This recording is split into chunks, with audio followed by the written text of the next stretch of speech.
गंगा मैया की जय। बोले सत्य सनातन धर्म की जय। बोले श्रीमद् भागवत महापुराण की जय। पतित पावनी कलिमलहारिणी मंगलकारिणी मोक्षदायिनी माँ गंगा मैया का ये विश्व प्रसिद्ध पुराण प्रसिद्ध तीर्थ हर की पैड़ी ब्रह्मकुंड है। श्रीमद् भागवत महापुराण के 10वें स्कंद का आज 89वां अध्याय प्रारंभ कर रहे हैं। श्री सुखदेव जी महाराज कहते हैं कि परीक्षित, एक बार सरस्वती के तट पर सब महात्मा लोग इकट्ठे हुए और उनमें परस्पर तर्क वितर्क चलने लगा।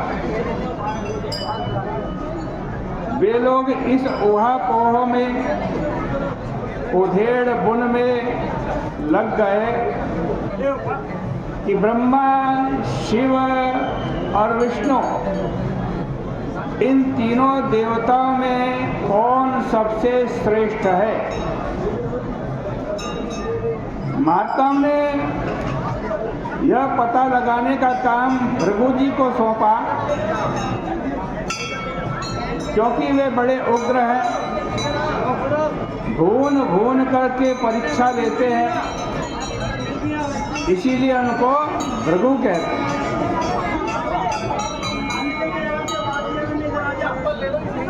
देखो, वे सबका भर्जन कर देते हैं, सबको भून डालते हैं। भर्जनात् भृगु।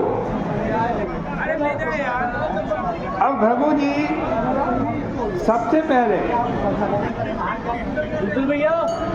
ब्रह्मा जी की सभा में गए, जो उनके पिता थे।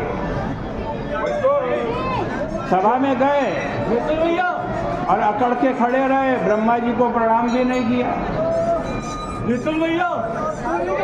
इस पर ब्रह्मा जी को क्रोध आ गया कि ये कैसा बेटा है जो मुझे प्रणाम नहीं करता। उनको अपने बेटे से प्रणाम कराने की वासना होगी, तभी तो उन्हें क्रोध आ गया। वहां से निकल करके भृगु जी शंकर जी के पास गए।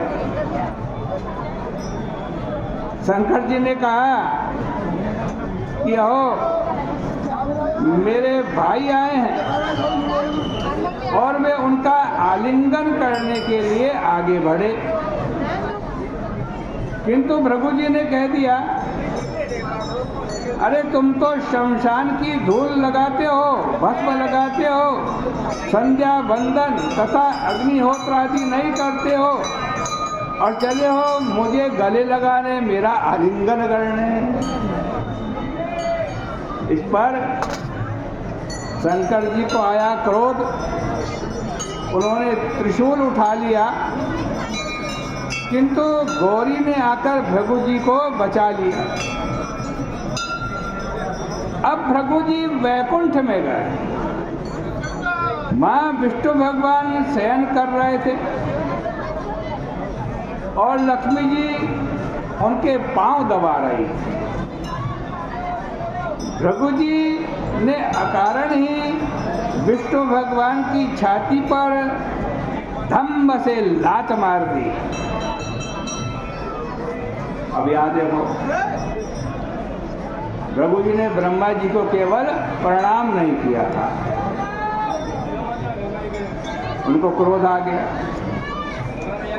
शिव जी को दुर्वचन कहे थे और त्रिशूल लेके मारने के लिए दौड़े।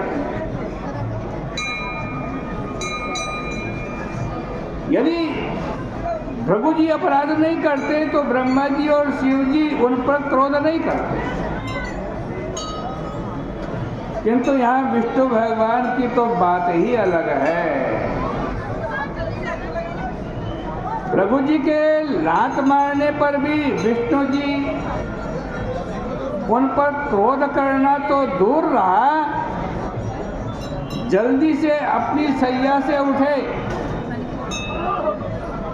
और उनको सिर से प्रणाम किया और प्रणाम करते हुए बोले, महाराज आपका स्वागत है, आइए आइए। कब आए हैं आप? थोड़ी देर बैठ जाइए। हमें अगर मालूम होता कि आप आ रहे हैं तो हम घर के बाहर आकर आपका स्वागत करते। हमसे जो अपराध हुआ उसके लिए आप हमें क्षमा कीजिए। आपके चरण तो बड़े कोमल हैं, मेरी छाती बड़ी कठोर है, आपके चरणों में चोट तो नहीं लग गई। यह क्या करके भगवान भृगु जी के पांव दबाने लगे और बोले कि आप यहीं विराजिए,